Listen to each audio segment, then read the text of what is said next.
Are you booking an IELTS test in 2020? There are 4 key considerations. That's what this video is about.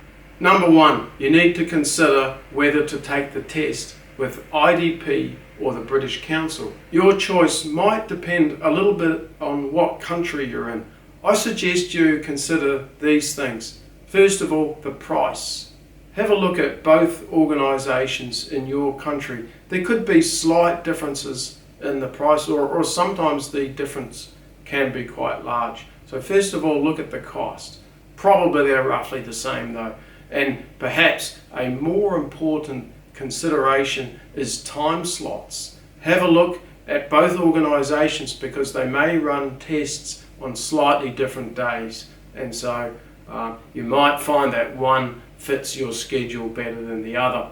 And perhaps building on that, location. Have a consideration of the location, especially if you're in a large city, or conversely if you're in a small city, you may need to travel quite far to take a test. So they do operate separate testing facilities, so have a look at the time slots and then also think about where the test is located and what are the logistics of getting there. For instance, if you can take like a subway to your test centre, that's going to be a lot less stressful than having to drive your car and being stuck in traffic. I would like to just make it clear though that both tests are run exactly the same, so there's no difference in difficulty or even the test that you receive. For instance, the writing test will be exactly the same on any test day.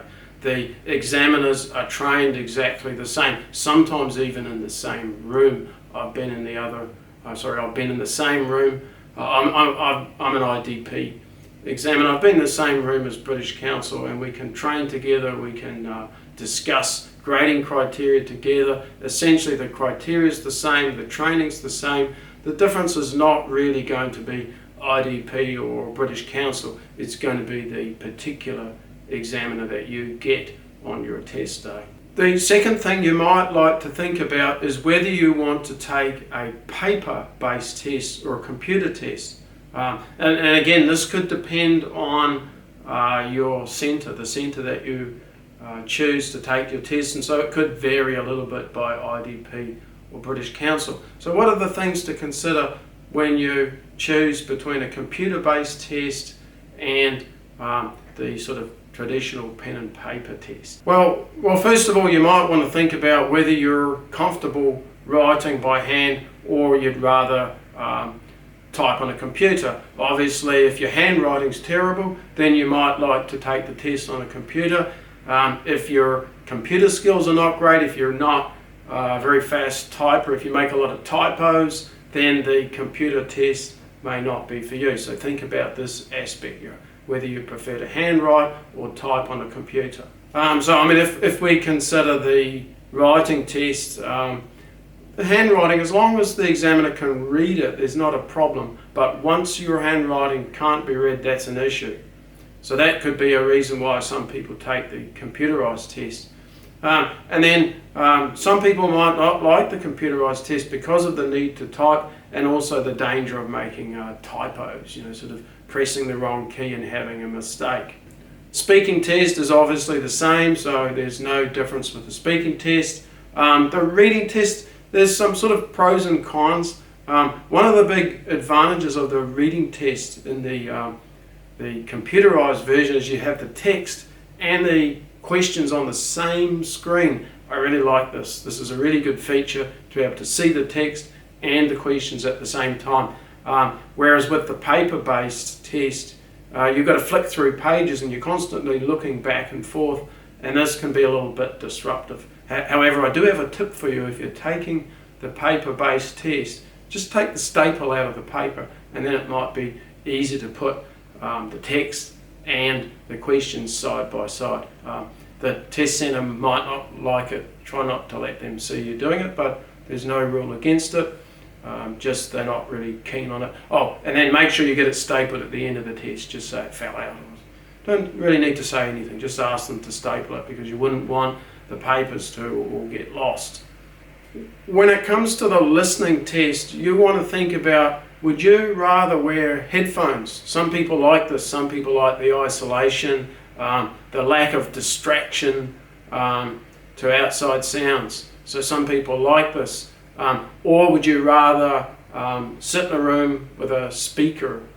Sometimes the audio from the speaker is not great.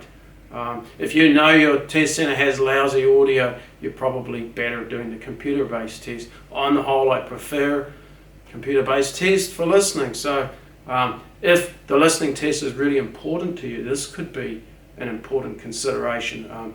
Canadian immigration, often students need 8 for listening, 7 for everything else. So part of your decision about paper-based or computer-based might be due to what sort of scores you need and what are your relative strengths and weaknesses. Okay? But definitely like the listening test on the computerized version. I like wearing headphones. I find it distracting being in a room with other people, and when the audio is crappy, and it often is crappy, they turn it up too high and it all distorts and you can't hear words clearly. That's a bit of a problem. But if you know you're a test centre and you know that the audio is fine and you don't have an issue with distraction from other people around you, then you might prefer to take the paper-based test. Another consideration is the speed of results. With a written test, the results take 2 weeks. So you're waiting for 2 weeks to see if you pass, to see whether you have to take another test, or to be able to get your results and give them to whoever needs those. With the computer-based test, it's much faster. I can't remember offhand, but I think it's something like 4 days.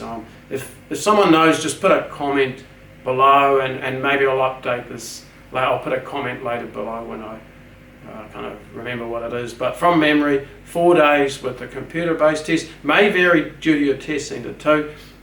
With the paper-based test, you always get your results 2 weeks later on a Thursday, either email or a text message. Depends on the system of your test centre. Another really important consideration is, do you want to do all 4 parts of the test on the same day, or would you rather do your speaking test on one day and the 3 other parts on another day? Now again, this kind of varies by test centre. Some test centres don't give you the choice. You have to do all of your tests all on the same day, and then some of them, they actually space out the speaking tests. So you don't get to choose exactly when your speaking test is, but it'll often be on a different day than your writing, listening and reading test. Which is better? If you have the choice, I would have the speaking test on a different day. Why? Because it's a lot easier. It's tiring doing the writing, listening and the reading test, and then having to hang around in the test centre. Maybe you're nervous, not feeling great, maybe you're hungry, and then having to sit around and wait to take your speaking test. I've found through my experience that candidates do better when they have their speaking test on another day. It also means when you have that test on another day, you can come into the test centre and all you have to focus on is your speaking. You don't have to worry about anything else. If you've had a couple of days before it, you can just exclusively focus in on your speaking test.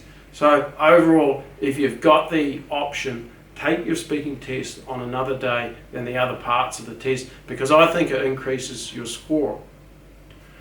Now, I've had students before, they say, but it's such a hassle to have to go to the test centre 2 times. I prefer to just get it all out in one hit. Yeah, okay, if you feel confident that you're going to pass your test easily, take that route, do that approach. However, if you think you're not really sure if you're going to pass or not, I believe the hassle of having to go to the test centre twice is much better than the hassle of having to take your test again. So think about that. If you've got the choice, I strongly recommend have your speaking test on another day. And then this could depend on the test centre, and it could depend on whether you choose IDP or not Cambridge or British Council to take your test. The 4th key consideration is, where are you in your study cycle? You want to be peaking when you take your test. You want to be taking your test when you're ready for it. So, I mean, this could partly determine what exact date you want to take your test and which test centre and whether it's British Council or IDP.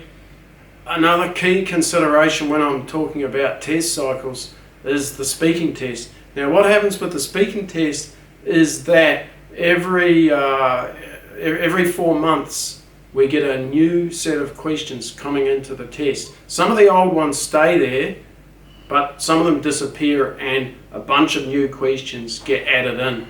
So what does this mean in terms of when you take your test? If you're someone who wants to look at the current questions and think about them and be prepared for them, and also kind of avoid nasty surprises, because every bunch of new questions that comes in, and there's always a few stinky, nasty questions. And if you'd like to know about these in advance, then the ideal time for you to be taking your test is sort of near the end of these cycles, of these 4 monthly cycles. So that might determine when you take your test. I wouldn't make this the main factor though. I would say that you want to be taking your test when you're ready in terms of your preparation. Basically, we have January through May, so just before the end of May is great because we know about all these new questions that have been occurring at the start of the year. And then we've got another set of questions for May through to August, so again July is a good time to be taking tests. By the way, I'll put a link here down in the description to my website where I update the latest questions, and I'm also going to be releasing a video very soon about the new questions for 2020, so you might want to subscribe to me so that you can get that video when it's available. We've also got a test cycle from September to December, so December can be a good month to take your test, but there's also sort of this break period over Christmas. So if the speaking test is like really important to you, if relative to the other components this is the most important one or the one you find hardest, you might want to consider this cycle of test questions. You might want to consider booking your test towards the end of test cycles rather than the beginning, so that you can avoid nasty surprises and prepare for the speaking test. Alright then, so let's just quickly summarise the 4 critical decisions when booking your IELTS test. Okay, so the first one, so number 1, should you do IDP or British Council? And mostly it's really just depending on when you want to take your test and where. Then think about whether you'd rather do the paper-based test or the computerized test. Think about whether you would like to do all of your tests on one day, or would you like to do the speaking test on another day, which I recommend. Then just think about where you are in your study cycle and what is the best time to be booking your test. If you've liked this video, please like it so others will see this video. And if you'd like to see my future videos, please subscribe to me. Very soon I'll be releasing a new video with the latest speaking questions in 2020. Best of luck with your studies in 2020. Oh, and I'll put a link at the end of this video to a free PDF for preparing for your test in 2020.